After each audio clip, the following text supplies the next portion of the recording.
नेत्यांपासून ते राजकारणापर्यंत प्रत्येक घडामोडीवर बारीक नजर ठेवणारा तुमचा हक्काचा लोकल न्यूज प्लॅटफॉर्म ठाणे दर्पण, ठाण्याचं खरं प्रतिबिंब. तात्काळ कर्ज मिळवून देण्याच्या नावाखाली नागरिकांची आर्थिक फसवणूक करणाऱ्या भिवंडीतील एका बोगस कॉल सेंटरचा ठाणे पोलिसांनी पर्दाफाश केला आहे. आंजूर फाटा येथील एका इमारतीत या कॉल सेंटरवर पोलिसांनी कारवाई करत कॉल सेंटर मालकासह 9 जणांविरोधात गुन्हा दाखल केला आहे. ज्या व्यक्तींना कर्जाची आवश्यकता आहे त्यांना संपर्क साधून प्रक्रिया शुल्काच्या नावाने ही टोळी त्यांच्याकडून पैसे उकळत होती. त्यांनी आतापर्यंत किती नागरिकांची फसवणूक केली याचा तपास पोलीस करतायत. तसेच फसवणुकीसाठी कागदपत्र विना 1200 रुपयांना सिम कार्ड खरेदी केली जात असल्याची बाब देखील तपासात उघड झाले. आंजूर फाटा येथे नारपोली पोलीस ठाण्याचे अधिकारी आणि कर्मचारी 19 जूनला गस्त घालत असताना त्यांना आंजूर फाटा येथे बनावट कॉल सेंटर सुरू असल्याची माहिती मिळाली होती. या माहितीच्या आधारे येथील थळे प्लाझा येथील दुसऱ्या मजल्यावर पथकाने छापा टाकला. त्यावेळी एका सदनिकेत कॉल सेंटर सुरू असल्याचे आढळले. मागील 4 महिन्यापासून क्रिक लोन या नावाने हा कॉल सेंटर सुरू होता. पथकाने येथील कॉल सेंटर मालक प्रभाकर झा याची चौकशी केली असता त्याने कॉल सेंटर चालवण्यासाठी सदनिका भाड्याने घेतल्याचे स्पष्ट केले. पथकाने कॉल सेंटरच्या आतील बाजूस प्रवेश केला असता काही तरुणी कॉल सेंटरमध्ये काम करत असल्याचे आढळले. या कारवाईत पथकाला काही मोबाईल आणि डेबिट कार्ड आढळून आले. पोलिसांनी प्रभाकरला ताब्यात घेतले. तसेच त्याला कॉल सेंटरबाबत विचारले असता त्याने श्रीनिवास वांगा यांच्यासोबत हे कॉल सेंटर सुरू केल्याचे सांगितले. परंतु वांगा हा काही दिवसापासून कॉल सेंटरमध्ये येत नसून त्याचा मोबाईल बंद असल्याचे तो म्हणाला. या प्रकरणी नारपोली पोलीस ठाण्यात प्रभाकर श्रीनिवास याच्यासह कॉल सेंटरमध्ये काम करणाऱ्या 9 जणांविरोधात गुन्हा दाखल झाला आहे. सहकारी संस्थेचे जिल्हा उपनिबंधक आणि सक्षम प्राधिकारी किशोर मांडे यांच्या कार्यालयातील मानवी हस्तांतरण व इतर सहकारी संस्था प्रकरणांमध्ये विसंगत आदेशाच्या विरोधात ठाणे सहकार वकील संघटनेच्या वतीने सहकार उपनिबंधक यांच्या कार्यालयासमोर आणि जिल्हाधिकारी कार्यालयासमोर जोरदार निदर्शने करण्यात आली.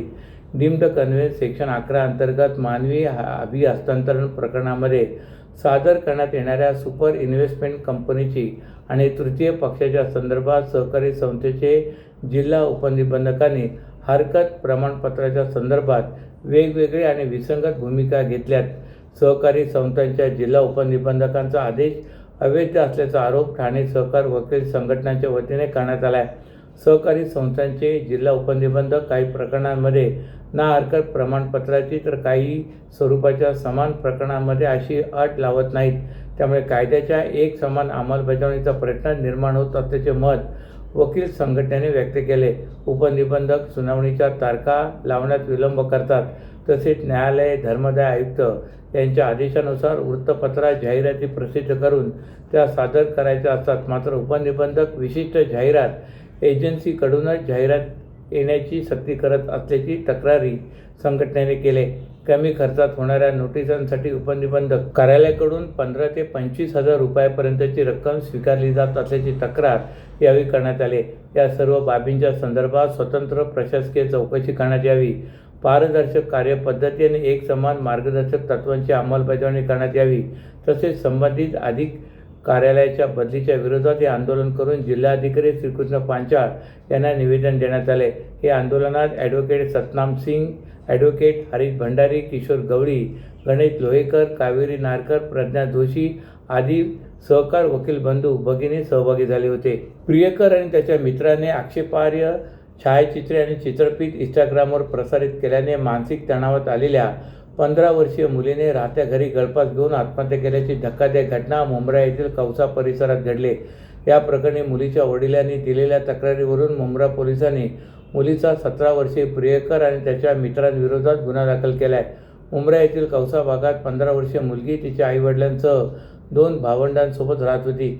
याच परिसरात राहणाऱ्या 17 वर्षीय मुलासोबत तिची ओळख झाली होती.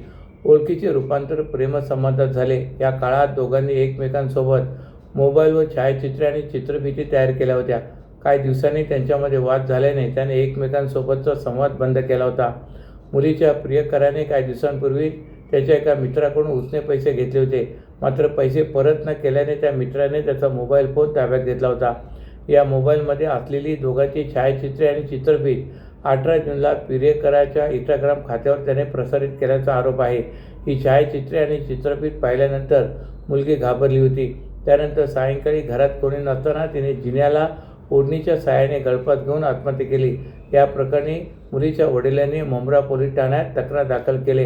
या तक्रारीच्या आधारे दोघांविरोधात गुन्हा दाखल झाला आहे. तुमच्या व्यवसायासाठी खेळते भांडवल, क्षमता विस्तार, आधुनिकीकरण आणि यंत्रसामग्री खरेदीसाठी विश्वसनीय ओव्हरड्राफ्ट सुविधा, कर्ज मर्यादा 7 कोटींपर्यंत, जलद मंजुरी, 120 महिन्यांचा परतफेडीचा कालावधी, TJSB ODS drop against property, TJSB सहकारी बँक लिमिटेड, भरोसे का बँक, भविष्य का बँक. तुमच्या व्यवसायासाठी खेळते भांडवल, क्षमता विस्तार, आधुनिकीकरण आणि यंत्रसामग्री खरेदीसाठी विश्वसनीय ओव्हरड्राफ्ट सुविधा, कर्ज मर्यादा 7 कोटींपर्यंत, जलद मंजुरी, 120 महिन्यांचा परतफेडीचा कालावधी, TJSB ODS drop against property, TJSB सहकारी बँक लिमिटेड, भरोसे का बँक, भविष्य का बँक. तुमच्या व्यवसायासाठी खेळते भांडवल, क्षमता विस्तार, आधुनिकीकरण आणि यंत्रसामग्री खरेदीसाठी विश्वसनीय ओव्हरड्राफ्ट सुविधा, कर्ज मर्यादा 7 कोटींपर्यंत, जलद मंजुरी, 120 महिन्यांचा परतफेडीचा कालावधी, TJSB ODS drop against property, TJSB सहकारी बँक लिमिटेड, भरोसे का बँक, भविष्य का बँक. सर्व नागरिकांना आवाहन करण्यात येत आहे की सध्या डासांमार्फत पसरणाऱ्या डेंग्यू या आजाराचा प्रसार रोखण्यासाठी प्रत्येकाने पुढीलप्रमाणे कार्यवाही करावी. डेंग्यू आजार एडिस इजिप्ती हा डास चावल्याने होतो. या डासांची पैदास साचलेल्या किंवा साचवलेल्या स्वच्छ पाण्यामध्ये होते. 8 दिवसांपेक्षा जास्त दिवस पाणी उघडे व साचून राहिल्यास त्यात डास अंडी घालतात. अंड्यांच्या अळ्या तयार होऊन पुढे डास तयार होतात. यासाठी आपल्या घरातील पाणीसाठे उदाहरणार्थ बॅरल्स, पिंपे, टाक्या, हौद, रांजणे इत्यादी दर आठवड्याला रिकामे करून घासून पुसून कोरडे करून पुन्हा भरावे. 1 दिवस कोरडा दिवस म्हणून पाळावा. पाणी साठ्यांना घट्ट झाकणे बसवावीत किंवा जुनी साडी, चादर, धोतर यांनी बांधून झाकून ठेवावीत, म्हणजे डास त्यात जाऊन अंडी घालणार नाहीत. घराच्या गच्चीवर, आजूबाजूला, अंगणात कोठेही पाणी साचू देऊ नये. भंगार सामान उघड्यावर टाकू नये. उदाहरणार्थ टायर्स, प्लास्टिक सामान, कुंड्या, टाकाऊ वस्तू इत्यादी. अशा सामानात पावसाचे पाणी साठून त्यात डेंग्यूच्या डासांची पैदास होते. घरातील कूलर्स, फ्रीजच्या पाठीमागील ट्रे हे देखील वेळोवेळी कोरडे करावेत.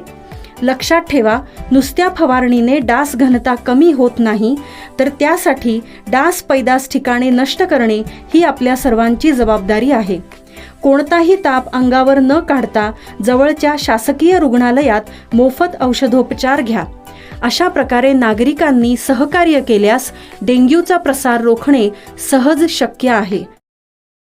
उद्धव ठाकरे गटाचे खासदार संजय राऊत यांच्यावर जोरदार टीका करत तेच पक्षाच्या त्रासाला जबाबदार असल्याचा आरोप शिवसेना शिंदे गट खासदार नरेश म्हस्के यांनी केला आहे. आगामी काळात आणखी आमदार, खासदार आणि नगरसेवक पक्ष सोडू शकतात असे अत्यंत जबाबदारीने सांगत असल्याचा दावा त्यांनी केला असून या निमित्ताने त्यांनी ठाकरे गटात आणखीन गळतीचे संकेत दिलेत. शिवसेना शिंदे गट खासदार नरेश म्हस्के यांनी पत्रकारांशी संवाद साधत उद्धव ठाकरे गटाचे नेते संजय राऊत यांच्यावर टीका केली. उद्धव ठाकरे यांच्या पक्षातील त्रासासाठी संजय राऊत हे जबाबदार असून 6 खासदार पक्ष सोडून गेल्यानंतरही ते जग जिंकल्यासारखे बोलत असल्याची टीका म्हस्के यांनी केली. पक्षात खासदारांना कसा त्रास दिला जात होता हे संजय दिना पाटील यांनी उघडपणे सांगितले असून जे सध्या बोंबाबोंब करतायत त्यांचे मानसिक संतुलन बिघडले असल्याची टीकाही म्हस्के यांनी केली. उद्धव ठाकरे यांच्यापेक्षा स्वतःला मोठे समजण्याची भूमिका संजय राऊत घेत असल्याचा आरोप त्यांनी केला आहे. खासदार विकास निधीबाबत होत असलेल्या टीकेवरही त्यांनी प्रत्युत्तर दिले. एका खासदाराला वर्षाला 5 कोटी रुपयांचा निधी मिळत असला तरी त्यातील काही रक्कम GSTमुळे वजा होते. त्यामुळे अनेक खासदार 3 ते 4 वर्षाचा निधी एकत्रित करून सर्व विधानसभा मतदारसंघांना न्याय मिळेल अशा पद्धतीने खर्च करतात. मी स्वतःचाही 2 वर्षाचा निधी अद्याप खर्च केलेला नसून तो शेवटच्या वर्षी वापरणार असल्याचे त्यांनी स्पष्ट केले. संजय दिना पाटील यांनी पक्ष का सोडला याचे कारण त्यांनीच व्यासपीठावर सांगितले असून तिकीट वाटपाबाबत अनेक नेत्यांना विचारावे असा टोला त्यांनी लगावलाय. पैशाच्या आरोपापेक्षा आत्मपरीक्षण करण्याची गरज असल्याचे ते म्हणाले. येत्या काळात आणखी आमदार, खासदार आणि नगरसेवक पक्षात येऊ शकतात हे अत्यंत जबाबदारीने सांगत असल्याचा दावा करत निधी कसा मिळवायचा हे आम्हाला चांगले माहीत असल्याचे त्यांनी सांगितले. मूळ शिवसेना म्हणून मान्यता मिळाल्यानंतर शिल्लक रक्कम परत केल्याचे सांगत पक्षाचा विस्तार होत असल्याने नवीन शिवसेना भवनाची आवश्यकता असल्याचे त्यांनी म्हटले. दादर, बांद्रा आणि परळसारख्या मोजक्याच्या ठिकाणी शिवसेना भवन उभारण्याचा विचार सुरू असून खासदार श्रीकांत शिंदे यांच्या नेतृत्वाखाली लवकरच ते उभे राहील असा विश्वास त्यांनी व्यक्त केला आहे. ठाण्यातील पर्यावरणदृष्ट्या अत्यंत संवेदनशील असलेल्या खाडी किनारे, कांदळवने आणि पाणथळ जागांवर सुरू असलेल्या बेकायदेशीर भरावाविरोधात ठाणे शहर जिल्हा काँग्रेसने आक्रमक भूमिका घेतली. साकेत ते आनंदनगर कोथरूड रोडच्या नावाखाली पर्यावरणाची खुलेआम हत्या सुरू असून प्रशासन मात्र मूग गिळून गप्प असल्याचा गंभीर आरोप काँग्रेसचे जिल्हाध्यक्ष राहुल पिंगळे यांनी केला आहे. खाडी परिसरातील कांदळवने ही नैसर्गिक कवचकुंडले मानली जातात. पूर नियंत्रण, जैवविविधतेचे संरक्षण आणि पर्यावरणीय संतुलन राखण्यात त्यांची महत्त्वपूर्ण भूमिका असते. मात्र या नैसर्गिक संपत्तीवर दिवसाढवळ्या राडारोडा, कचरा आणि गाळ टाकून भराव टाकण्यात येत असल्याचे चित्र समोर आले. विशेष म्हणजे याबाबत वारंवार तक्रारी आणि पुरावे देऊनही प्रशासनाकडून कोणतीही कडक कारवाई होत नसल्याने नागरिकांमध्ये तीव्र नाराजी व्यक्त होत आहे. राहुल पिंगळे यांनी म्हटलंय की साकेत, बाळकुंभ, कोलशे, ढोकाळी, वाघबीळ, कासारवडोली आणि आनंदनगर परिसरातील पाणथळ जागा नष्ट झाल्यास त्याचा थेट परिणाम पूर परिस्थितीवर होणार आहे. नैसर्गिक जलसाठे आणि पाण्याचा निचरा होणाऱ्या जागा बुजवल्यामुळे भविष्यात हजारो नागरिकांच्या जीवित आणि मालमत्तेला धोका निर्माण होऊ शकतो. काँग्रेसने या प्रकरणात संबंधित भरणी माफिया, कंत्राटदार आणि जबाबदार अधिकाऱ्यांवर फौजदारी गुन्हे दाखल करण्याची मागणी केली. तसेच नष्ट करण्यात आलेल्या कांदळवनाचे आणि पाणथळ क्षेत्राचे तातडीने पुनरुज्जीवन करण्याची मागणीही करण्यात आली. पर्यावरणाच्या विनाशावर विकासाचा मुलामा देण्याचा प्रयत्न ठाणेकर सहन करणार नाहीत. प्रशासनाने तातडीने कारवाई न केल्यास काँग्रेस रस्त्यावर उतरून तीव्र आंदोलन करेल आणि गरज पडल्यास न्यायालयाचे दरवाजे ठोठावेल असा इशाराही काँग्रेसने दिलाय.